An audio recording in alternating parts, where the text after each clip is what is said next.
बिस्मिल्लाहिर्रहमानिर्रहीम। अस्सलाम वालेकुम नाज़रीन, मैं हूँ मुग़ीस अली। नाज़रीन, तारीख़ में इतनी शायद ही इंसल्ट किसी शख्स की हुई हो जिसने इंटरव्यू दिया हो और उसको लेने के देने पड़ जाएं। और इसहाक़ डार साहब के साथ भी यही हुआ कि उन्होंने उड़ता तीर जब लिया तो वो अब पूरे पाकिस्तान के मीडिया और पाकिस्तान के सोशल मीडिया पर इस वक्त जो है वो लोगों की जो है तवज्जो का मरकज़ भी बने हुए हैं। और ये मौजू जो है ज़ेर बहस भी है कि इसहाक़ डार साहब ने क्या क्या चवलियाँ मारी हैं। और स्टीफन सैकर जो हैं, जो इंटरव्यू लेने वाले थे, हॉट टॉक के जो मेज़बान थे, उन्होंने नंगा ही नहीं किया बल्कि इतनी शतरोल की है कि अब मुझे लगता है कि मुस्लिम लीग नून की जानिब से कोई शख्स भी BBC या कोई आलमी इदारे को इंटरव्यू देने के लिए राज़ी होगा, क्योंकि स्टीफन सैकर ने वो सवालात किए हैं जो पाकिस्तान के जर्नलिस्टों को करने चाहिए थे इसहाक़ डार से और साथ ही नवाज शरीफ से। चले, इन दोनों का मामला तो अब चला गया लंदन में। जो पाकिस्तान में मौजूद हैं, जो पाकिस्तान में इस वक्त मौजूद लोग हैं जो ये सारा PDM का मामला चला रहे हैं, तो फजल रहमान से सवाल पूछना चाहिए, मरीम से पूछना चाहिए कि बीबी आप लोग किस लिए एहतजाज कर रहे हैं। खैर ये नहीं पूछेंगे, आपको पता है कि जैसे इसहाक़ डार समझे थे कि ये शायद कैपिटल टॉक है और वो निकला हॉट टॉक, और उन्हें कहा गया था कि जाएं आप इंटरव्यू दे के आएँ। ये टिकटॉक का इंटरव्यू है, वो बन गया हॉट टॉक का। बहरहाल बड़ी मीम्स भी बनी हुई हैं, बड़े मामला शुगल लगे हुए हैं, लेकिन देखना ये है कि ये हुआ कैसे। बड़ी और अहम तरीन ख़बरें भी हैं, मैंने आपके साथ शेयर करनी है। एक तो इज़राइल के हवाले से भी शेयर करनी है कि जो कहा जा रहा है कि इमरान खान साहब की काबीना के कुछ अरकान उन्होंने दौरा किया है इज़राइल का, उसमें कितनी सच्चाई है। साथ में चौधरी निसार नवाज शरीफ के साथ जो है उनकी दोस्ती कराने की कोशिशें की जा रही हैं, वो कौन है। और एक इमरान खान साहब ने जो है शहबाज शरीफ पर एहसान किया है मज़ीद, उस पर भी बात करेंगे। लेकिन जो इसहाक़ डार का मामला है वो ये है कि सुनने में यही आ रहा है कि कुछ रोज़ पहले इमरान खान साहब के हवाले से जब ये PDM के लोगों ने पेशावर में जलसा किया था, PDM ने, तो BBC ने एक स्टोरी लगाई थी जिसमें इमरान खान को कठपुतली करार दिया गया था। ये नहीं भूलना चाहिए। BBC पाकिस्तान में जो उर्दू उनका नेटवर्क चला रहे हैं, जो पाकिस्तान में उर्दू BBC है, उसमें तो सारे जो लोग हैं वो ज़्यादातर लिबरल्स हैं और ज़्यादातर जो हैं वो इन्हीं पीपल्स पार्टी और मुस्लिम लीग नून के ही हामी नज़र आते हैं। और बहुत सारी तादाद में हमें देखा भी है कि BBC ने हमेशा जो है वो इमरान खान की गवर्नमेंट और पाकिस्तान की फ़ौज के ख़िलाफ़ ही प्रोपेगेंडा किया है। जब कठपुतली उन्हें करार दिया गया तो उसके बाद सोशल मीडिया पर एक तूफ़ान मचा, ट्रेंड बना और BBC को टैग करके कहा गया कि आप बग़ैर सबूतों के एक शख्स को कठपुतली करार दे रहे हैं, किस लिए। तो ये जो है एहतजाज रंग भी लाया और उसके बाद जो है इधर मुस्लिम लीग नून और पीपल्स पार्टी और यूँ समझ लें PDM जो है पाकिस्तान डिकेट जो मूवमेंट है, उन सब में खुशी के शादियाने बजे कि अब वेस्ट का मीडिया हमारे साथ है और वो जो है हमें पूरी कवरेज देगा। फैसला जो है वो लाहौर से ही हुआ और इसहाक़ डार ने लाहौर में बात की, पूछा कि मुझे जाना चाहिए हॉट टॉक के प्रोग्राम में, और इन्होंने ख़ुद जो है इंटरव्यू देने के लिए वहाँ पे पेशकश की कि हमें लिया जाए और हम आने को तैयार हैं। इसहाक़ डार साहब को कहा जा रहा था कि सबसे पढ़ा लिखा बंदा है मुस्लिम लीग नून का और ये जाके टैकल करेगा और ख़ास तौर पर जो बात करेगा पाकिस्तान में ह्यूमन राइट्स कमीशन पर, ह्यूमन राइट्स की खिलाफ वर्जियों पर, साथ में ही फ़ौज के और इस्टेब्लिशमेंट के ऊपर वो तनकीद करेगा, आर्मी को फिर एक बार मुलवस करे, क्योंकि ये BBC का पसंदीदा मौजू है, एक ह्यूमन राइट्स का और एक जो है फ़ौज के ख़िलाफ़ पाकिस्तान की ना। उन्होंने क्या किया कि इंटरव्यू देने के लिए चले गए, लेकिन BBC के जो हॉट टॉक के मेज़बान हैं स्टीफन सैकर, इनके बारे में मशहूर है। शायद ये लोगों को अब जो है थोड़ा सा पता चला है और लोग शायद अब इनके नाम से भी जाने हों, बहुत से लोग जानते भी हों हॉट टॉक के बारे में। लेकिन जो इंटरनेशनल रिलेशन जो पढ़ते हैं उनका एक सब्जेक्ट ही यही होता है कि वो रोज़ाना की बुनियाद पे हॉट टॉक देखेंगे और हॉट टॉक देखने के बाद इसके ऊपर आके बहस करेंगे। और ये एक इंटरनेशनल रिलेशन के स्टूडेंट को कहा जाता है कि आपने स्टीफन सैकर का ये प्रोग्राम लाजमी देखना है, क्योंकि वो जो जिस तरह से प्रोग्राम कंडक्ट करता है और अब इस तरह इसहाक़ डार के साथ नहीं किया, उसने हर किसी के साथ ऐसे किया है। उसने जो है वो अमेरिकन सदर थे जब ये 9/11 का वाक़या हुआ था, तो उस वक्त भी उसने उसे इतना रगड़ा लगाया था कि आप सोच नहीं सकते, और वो उसका इंटरव्यू पड़ा हुआ है स्टीफन सैकर का। बहरहाल ये जब सोच के गए, लेकिन BBC ने मामला उल्टा कर दिया और स्टीफन सैकर जो है वो काफ़ी पढ़ा लिखा बंदा है और उसकी कहते हैं कि उसकी रिसर्च टीम में लोग बंदे कम हैं, लेकिन वो ख़ुद इतना माहिर है इस सारे कामों में। अब तो उसे इतना अरसा हो गया इस प्रोग्राम करते हुए 20-25 साल, तो वो समझ गया है उसने, क्योंकि दुनिया के हर फ़ॉरेन मिनिस्टर का उसने जो है तमाम फ़ॉरेन मिनिस्टर्स का उसने इंटरव्यू किया, सिवाय पाकिस्तान के शाम कुरैशी साहब मेरे ख्याल से नहीं गए, लेकिन वो फ़ॉरेन मिनिस्टर्स का इंटरव्यू कर चुका है, इतना वो कॉम्पिटेंट बंदा है।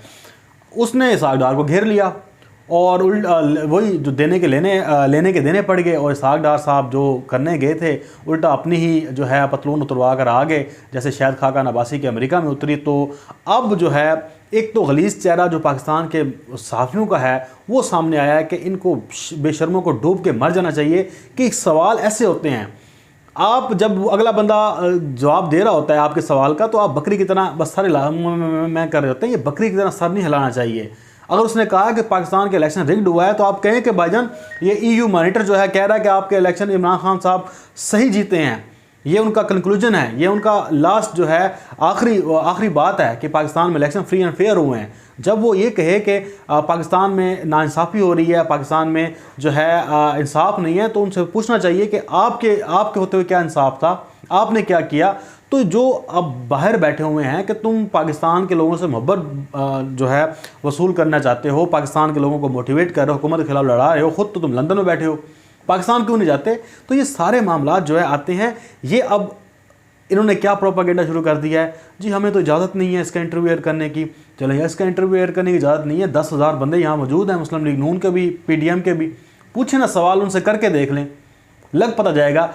वजह सिर्फ पता क्या है कि स्टीफन सैगर का पाकिस्तान के इन सियासतदानों के साथ कोई ताल्लुक़ नहीं है, ना उसने इनसे माल खाया हुआ है, ना ही वो उनके साथ ताल्लुक़ रखना चाहता है।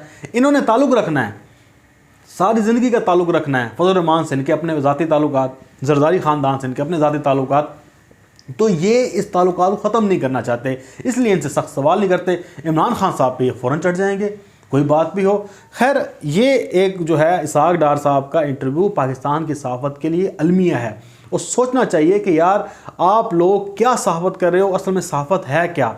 अब चलें आगे चलते हैं।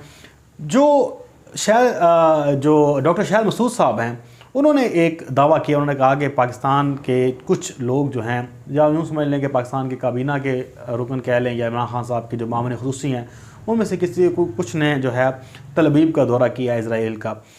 तो प्राइम मिनिस्टर हाउस से मैंने पता किया है, खैर शहबाज गिल ने ट्वीट भी कर दिया, उन्होंने कहा कि ऐसा कुछ भी नहीं, आपको गलत फीडबैक दिया गया है और ऐसा बिल्कुल भी इस बातों में सच्चाई नहीं है। लेकिन मैंने जब पता किया तो मुझसे जो है उन्होंने कहा कि मुगीस, ये आप ये बात पूछने की भी है, आप कैसे यकीन कर सकते हैं कि इस हसास मामले पे कोई इमरान खान साहब को बताए बगैर या कोई जाने का सोचे भी सही इज़राइल का। तो उन्होंने कहा कि ये ऐसा बिल्कुल भी नहीं, उन्होंने इस बात को तरदीद की है। लेकिन अगर हुआ भी है, मैं एक बिलफर्ज कहते हैं शाहिद मसूद साहब को देखना चाहिए कि वो नेशनल टीवी पे बैठे हैं, अगर हुआ भी है तो इमरान खान साहब से उनका डायरेक्ट ताल्लुक़ है, वो इमरान खान साहब को बता देते कि यार ये शख्स है, इसने इज़राइल का दौरा किया है, आप इसके ऊपर इन्वेस्टिगेट करें, कह सकते थे। लेकिन इस हसास मामले को टीवी पे उछाल के क्या फ़ायदा, और इसका सच्चाई जिसमें सच्चाई भी नहीं है, और वो कह रहे हैं कि जी उन्होंने दौरा किया है। अगर मैं कहता हूँ कि यही हमारे सहाफ़ियों का मसला है कि आप जो बात भी है फ़ौरन कह देते हैं, नहीं सोचना कि इसका इम्पेक्ट क्या होगा, इसका मामलात क्या हैं। और पूरे पाकिस्तान में सोशल मीडिया पर चल रहा है कि इमरान खान साहब जो है इज़राइल से ताल्लुकात रखना चाहते हैं। एक तरफ इमरान खान ये नैरेटिव बिल्ड कर चुका है कि उसने कभी भी नहीं मानना, इज़राइल को नहीं मानना, लेकिन शाहिद मसूद साहब ने ये बात करके, अब देखें इन्हें डॉक्टर कौन कहेगा। ये थोड़ा सा मामला सीधा समझने की है कि अगर ऐसा हुआ भी है, फ़र्ज़ किया, मैं कह नहीं रहा हुआ है, तो आपको इमरान खान साहब को डायरेक्ट नाम दे देना चाहिए। अगर उसके ऊपर इन्वेस्टिगेट होती है तो आपने स्टोरी ब्रेक कर दें कि यार इमरान खान साहब ने इसके ऊपर नोटिस भी ले लिया, ये इमरान खान साहब को जी नोटिस लेना चाहिए, और आपने टीवी पे कह दिया, हालांकि उसमें कोई सच्चाई भी नहीं है। ये है मुल्क की सलामती, ये चीज़ें हैं जो रोकने की हैं, जो हम कहते हैं कि साफ़ी बददियानती करते हैं। आपने कह दिया, लोगों ने मजाक उड़ाना शुरू कर दिया, और पता नहीं क्या जो नैरेटिव था वो सारा ड्रम से गिर जाए और आपकी बात आगे आ जाए, ऐसा नहीं होना चाहिए। अब आ जाते हैं कि शहबाज शरीफ को हुकूमत ने एक दिन के लिए जो है छूट दी है, हमजा शहबाज को भी, कि उनकी वालदा की जो है शहबाज शरीफ साहब की जो आपको पता वफ़ात हुई है, तो उन्हें जेल नहीं भेजोगे, पैरोल पे जो उन्हें रिहा किया है, एक दिन की छूट दी है उन्हें मज़ीद। और इसके साथ साथ जो है शहबाज शरीफ के साथ जो चौधरी निसार ने मुलाकात की है, उसमें अयाज सादिक और जो दूसरे हैं साद रफ़ीक साहब, उनका बड़ा किरदार है, वो इनको लेकर आए, साथ में मुलाकात भी हुई। और अब कहा जा रहा है कि चौधरी निसार को ये कहा जा रहा है कि आप नवाज़ शरीफ को फ़ोन करें और हम भी उन्हें मुलायम करेंगे, नरम करेंगे कि आप जो निसार का फ़ोन सुने और आपस में जो रंजिशें हैं वो ख़त्म करें। और साथ में उन्होंने कहा कि एक वक्त ऐसा है कि आप ताज़ियत भी कर सकते हैं उनसे और नवाज़ शरीफ इसको बुरा भी नहीं मनाएंगे। ये अब चल रहा है कि जो निसार को बीच में दोबारा से ला कर नवाज़ शरीफ के साथ खड़ा किया जाए और दोबारा से मामलात जो हैं इस्टेब्लिशमेंट के साथ इनकी राहें खुल सकें। आपको पता है कि जो निसार एक काम करते हैं, ज़ाहिर बात है, दरमियानी रास्ता निकालने के लिए और पैगाम गिरी का, तो उन्होंने कहा कि इस वक्त जो है वो बड़ा ज़रूरत है उनको पार्टी की, तो वो कोशिशें अब ये लगी हुई हैं। चलें देखते हैं इसके ऊपर क्या होता है। साथ में ही जो मैंने आपको वो ख़बर बता दी है कि इजराइल वाली, इसके साथ साथ जो नवाज़ शरीफ है ये उन साफ़ियों के लिए भी अब इबरत का निशान है कि ये बंदे 16 बंदे जो गए थे नवाज़ शरीफ को बचाने के लिए इस्लामाबाद हाई कोर्ट ने उन्हें इख्तियारी करार दे दिया है, पक्का ठीक है। और इसी अदालत से गए थे इस मफरूर मुजरिम पाकिस्तान से भागे हुए भगोड़े के बारे में ये करने के लिए कि जनाब इसको पाकिस्तान के टीवी चैनल पर आना चाहिए। और अब आप देख लें कि वही बंदा उसी अदालत से इख्तियारी करार दिया गया है। लेकिन इनको शर्म बिल्कुल भी नहीं आएगी और ये ना शर्म करेंगे, क्योंकि आपको पता है कि जब आप अपनी रूह बेच दें, अपना ईमान बेच दें, अपना जिस्म बेच दें, अपना जहन बेच दें, तब फिर आप सोचने समझने की सलाहियत से महरूम हो जाते हैं। अल्लाह ताला कहता है कि आपके दिलों पर जो है वो हम काली मोहरें लगा देते हैं, दिलों में फिर नरमी नहीं पैदा की जाती, फिर आप सोचने समझने की जो अक्ल है वो भी आपकी ख़त्म हो जाती है। बहरहाल अब नवाज़ शरीफ को शर्म करनी चाहिए कि अब अदालतें उसे भगोड़ा करार दे चुकी हैं, अदालतों से वो सज़ा याफ्ता भी है, अदालतों से अब इख्तियारी भी करार दे दिया गया है। और पाकिस्तान के साफ़ियों को भी इबरत पकड़नी चाहिए कि आप किसके पीछे खड़े हैं, आप किसके पीछे खड़े हैं। खुदारा ऐसे ना करें मुल्क के साथ। एक तो PTM ज़्यादती कर रही है, साथ में हमारे साफ़ी बरादरी भी कर रही है, तो इनको भी सोचना चाहिए कि आप किस तरफ करें तारीख़ के। जब तारीख़ लिखी जाएगी तो फिर आपका नाम भी उन्हीं जो मीर सादिक मीर जाफ़रों की तरह था ना, उसी तरह से लिखा जाएगा। कोई आपको अच्छे लफ्ज़ों से बिल्कुल भी याद नहीं करेगा। इसलिए आप कुछ खुदारा ख्याल करें और पाकिस्तान के हाल पर भी रहम करें, जो हकीकत है उस पर बात करें, अपनी तरफ से बातें बनाकर और ख़बरें बनाकर ये तासुद देने की कोशिश ना करें कि हम बहुत बड़े साफ़ी हैं और हमारे ये ताल्लुकात हैं और ख़बरें बेशक आपकी झूठी निकलती रहें। बहरहाल मुझे दें इजाज़त, अपना बहुत सारा ख्याल रखिएगा। फिर आपसे एक नई वीडियो मुलाकात होगी। अल्लाह हाफ़िज़। पाकिस्तान ज़िंदाबाद।